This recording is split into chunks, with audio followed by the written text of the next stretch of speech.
I'm glad we finally heard from KD. That's a step in the right direction.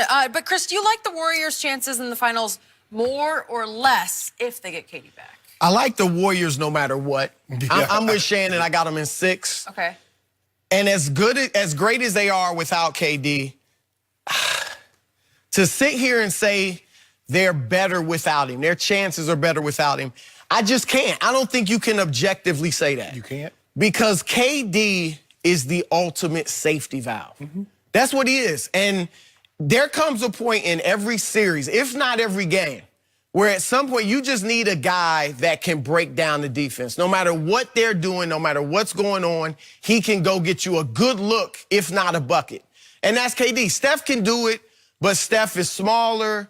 He's not as, physically he's more frail. He can get broken down and people can wear him down over the course of a series. You can't do that with KD. Right. And here's the thing, too.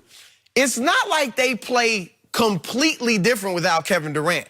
He has, to a large degree, fit into what they do. Right. Just, I think, over time, as the players have just seen how great he is, they've naturally deferred a little more and a little more and a little more, and then you see more KD ISO. But having him on that team, as confident as I am of them winning without him, if he were playing, I wouldn't have any doubt that they're going to win the series. You also have to have Kawhi guarding. Right. Which will as Kawhi guarded Giannis, did a great job, but guarding KD is a lot different. Right. It's a lot harder to guard KD. You can't lead KD over this. No.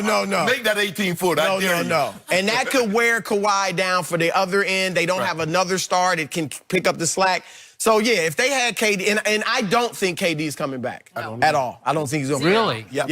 I don't think he's playing at all. So, after all you said, now you don't think he's I don't think he'll be back. So, without Kevin Durant, you say Warriors 6. Okay? I said the same thing. Yeah.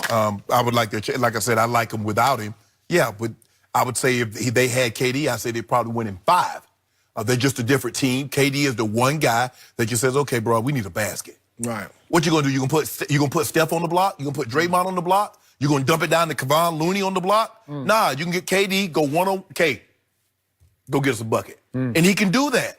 But when he's not there, Skip, they don't have anybody to do that, so the ball has to constantly move. And Steph can get his own shots, but Steph gets a lot of shots off picks. Ain't gotta run no pick for KD. Ain't gotta do nothing for KD. I can get KD the ball, say, KD, do your thing, bro. Right. And he can go get it. You wanna pull up 3? You want to get to the rim? You want to turn around? Hey, you can dump it down to him, turn left or right, and give you a bucket. So they're just different. They're not better. They're a different team when KD is not out there. That's okay, KD. It's not a knock on you, bro. The teams have to play. Normally, no matter what the sport, especially football and basketball, Skip, when if the Patriots are without Tom Brady, they're not going to let the backup quarterback throw the ball 50 times. They're going to be more of a running team. They're not better without Tom Brady. They're just different. The Golden State Warriors are not a better team without KD. They're just different. They're equally as dangerous, though. And I think Portland found... Well, are they equal? Chris says they're not equal. No. Well, here's what I say. You can't have it both ways. Yes, you can't say they're better with KD, but they're equal. Let me ask you a question. Everybody's asking that question. Are they better? KD was asking, are they better without him? Honestly, I don't think we'll know. Like, if they sweep the Raptors 4-0, right? Could you say, oh, there it is, they're better without KD? No, they beat Cleveland with LeBron James and Kyrie Irving one year, 8 out of the last 9 games with KD. So even then, I think the only way we could have enough evidence to say, you know what, they're better without Kevin Durant is if they win it this year without him, he leaves, and they have a great regular season, not 73 wins, but 65, and roll through everybody and win the finals again without him. Then I think you could say, okay, you know what, they're better without him. But I just don't. But here's the crux of the matter. If they win the title without him, it's not that they're better. You just don't need him. There's never been a player in the NBA of Kevin Durant's ability. The guys in his ilk, Bird, Magic, Jordan, LeBron, Duncan, Hakeem, whoever, they all were needed by their teams. None of those teams could have won championships for long stretches without those guys. And that's what people are challenging KD to do is say, look, you're of that ilk. Go somewhere where you're needed and win the championship. Yeah, when I said they're equal, they can win the championship without him. They can win the championship with him. That's what I'm with him. That's what I'm saying. They're equally dangerous because here's something's got to give. No, it doesn't. Yep. So let me ask you a question. If they win the championship without him, what? They're dangerous. If they win the championship with him, they're dangerous. That's all I'm saying. All I'm saying is Kevin Durant is still easily the best player on this planet. You can't talk me out of that. Easily. No. How easily? He is playing at a level very few have attained. He is, even in those first 2 games against Toronto, he scores 51 in the first one and 30 in the second one, and that's 81 total points. They lost both games. What were they all year long? They were a troubled basketball team. They lost 6 games at home by 20-plus points and 2 games by 30-plus, and one of the 20-plus was to Toronto with no number 2.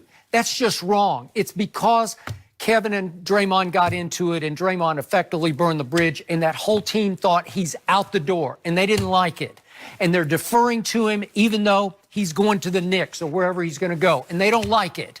So clearly, with him on the court against Houston, Houston had stormed back in that game on a 22-9 run in the third quarter. They looked in trouble to me. And all of a sudden, he pulls up lame after he made a shot that put it back up to a 3-point game. And then here came Steph. And then here came Clay. And then here came Draymond.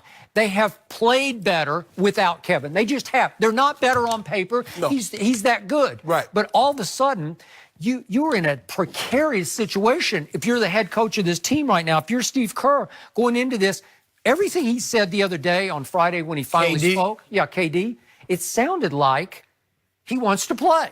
Now, again, I don't know that he's even done any basketball, anything. I don't know. No activities that I'm aware of. I'm not aware of. But it sounds like he wants to show you how good they can be with him. So you tell me, is this not a scary situation to try to force him back into that starting lineup in game, whatever, let's say 3, let's say 4? If they're up 2-0, yeah. Even if he were able to play, you think they'd bring him back? I don't know. If you want to keep him next year, if you want to have any semblance of a chance, you better cater to whatever he wants to do. And that's a legitimate question. Look, obviously he wants to play. You're right. But if they're up 2-0, you just tell what him does he have to get? No well, if he wants to play, I think you gotta let him play. The thing. But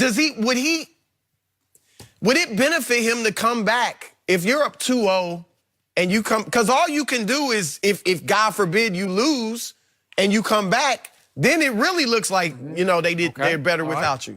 Plus, but the margin of victory is smaller with KD. He's a cheat. You cheating. He made him unbeatable. But let me ask you this. They win the title. How do you look at Kevin Durant the same? A team that won the last 8, 9 games without the best. How do you view him the same? Okay, which is why he wants to play. He wants to nix that. But I don't think he can. I don't think he can unless they're down. Okay. If they're up 2-0, he comes back, scores 40 in 2 games, and they win, they sweep. Okay. Nobody's going to say, oh, look how great KD was. They're going to say they were rolling without him. If they're down, they lose game 1. That's all it takes. And then KD comes back and they win the series, now, then it's a different thing. I believe they're going to lose game 1. And I'm with the public on this because they opened at home as a 1.5 underdog to Toronto. Remember, it's their place. They got home court here. And all of a sudden, the public has bet them all the way from 1.5 dog all the way over to 1-point favorite. I believe they. That's Drake betting all that money. He might have. He might have. You could be right because all it usually takes is one really big bet. But in this case, I'm with Drake or whoever bet because I think this is an underrated basketball team, and obviously number 2 is supremely gifted on both ends. Although I do have a quick point of order. I watched that game on November 29th at Toronto, and KD goes off for 51, and I didn't actually keep score of how many times number 2 guarded him, but number 2 was guarding him a whole lot. And he scored 51. Skip, he gets it going like that. Nobody. Okay, I got it. Well, you made the point already, but just for the record, when he's like that, it doesn't matter who's guarding him. Am I right? But you're right. But we're gonna have to find out something about Golden State because this is the first time in their 5 finals that they start on the road. It's interesting. They normally at home, and you got the rust factor where they haven't played now. They've always in every game, they've always been favored. Yeah, especially the start.